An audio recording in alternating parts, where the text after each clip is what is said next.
Good morning everyone, welcome to my channel Lawn Flow. Friends, आज kitchen का काम ख़त्म करने के बाद यहाँ मैं अपने बालकनी में एज़ यूजुअल वॉकिंग के लिए आई थी। एंड देखिए फ्रेंड्स, आज भी मौसम बिल्कुल सही नहीं है, अभी तक धूप नहीं आई है। थोड़ी देर वॉक करने के बाद मैं फ़्रेश होने चली गई थी एंड फ्रेश होके आने के बाद यहाँ मैं अपनी पढ़ाई में लग गई हूँ। तो सबसे पहले फ्रेंड्स, मेरे पास मैं जब सीटेट पेपर 1 की प्रिपरेशन कर रही थी तो उसी टाइम मैंने लेट्स लर्न से मैंने कुछ कॉपीज़, हार्ड कॉपीज़ निकलवाए थे। तो मैं उसी वो मुझे आज अचानक से दिख गया मेरे बुक सेक्शन में, तो मैंने उसको निकाला और मैं उसको पढ़ रही थी। तो मैंने सोचा चलो अच्छे उसके जो इम्पोर्टेंट पॉइंट है मैं एक बार ऊपर ऊपर से देख लेती हूँ। वैसे तो मैंने सीडीपी का लेट्स लर्न से कंप्लीट कर लिया है फ्रेंड्स, मैंने कोई कोर्स नहीं लिया हुआ है, तो मैं उसी को रिवाइज कर रही थी। और मेनली जो जो पेपर 2 देते हैं उनका फोकस मेन एनसीईआरटी पर ही होना चाहिए। फ्रेंड्स, यहाँ पे मैं आपको कुछ चीज़ें बताने वाली हूँ सीटेट से रिलेटेड, क्योंकि सीटेट को लोग लाइटली लेते हैं और वही 1-2 नंबर से रह जाते हैं।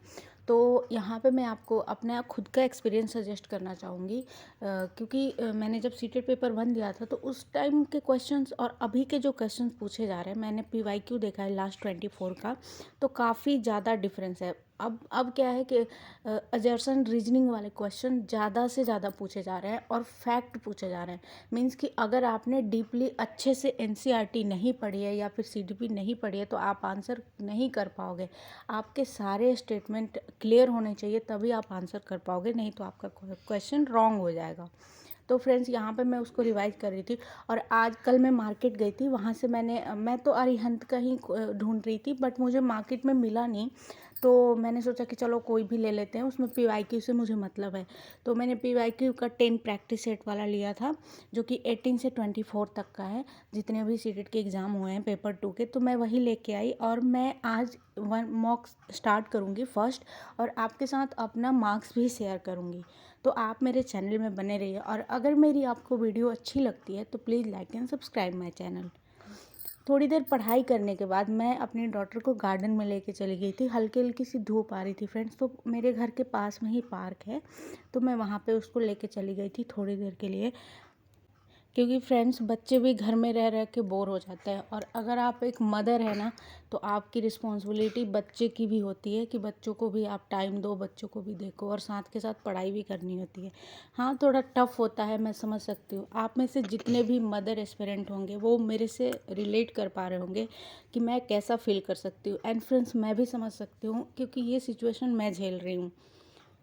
एंड यहाँ पे मतलब मेरी डॉटर खेल रही थी और मैं यहाँ पे बैठ के रिकॉर्ड कर रही थी। पार्क से आने के बाद मैंने अपनी डॉटर को खाना खिला के फिर मैंने टीवी ऑन कर दिया। मैं इस तरह से उसको इंगेज कर कर के पढ़ाई करती हूँ। और यहाँ पे मैं अपना फर्स्ट मॉक लेके बैठ गई हूँ फ्रेंड्स। आप देख सकते हैं मैंने यहाँ पे 2.5 घंटे का पेपर होता है, बट मैंने यहाँ पे 2 आवर्स का ही लगाया हुआ है टाइमिंग, और 2 आवर्स में देखती हूँ मैं कितना क्वेश्चन करेक्ट कर पाती हूँ। उसके बाद मैं एनालिसिस भी करूँगी। पहले मैं मॉक दे लूँगी, फिर उसके बाद एनालिसिस करूँगी काउंट करके नंबर्स।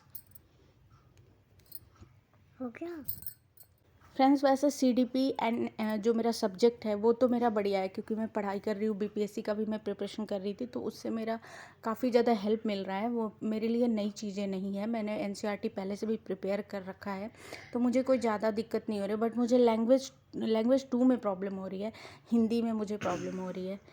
तो फ्रेंड्स, यहाँ पे आप देख सकते हैं मेरे मार्क्स उतने अच्छे नहीं हैं, बिल्कुल भी अच्छे नहीं हैं। अगर मेरी ये वीडियो अच्छी लगती है तो प्लीज़ लाइक एंड सब्सक्राइब।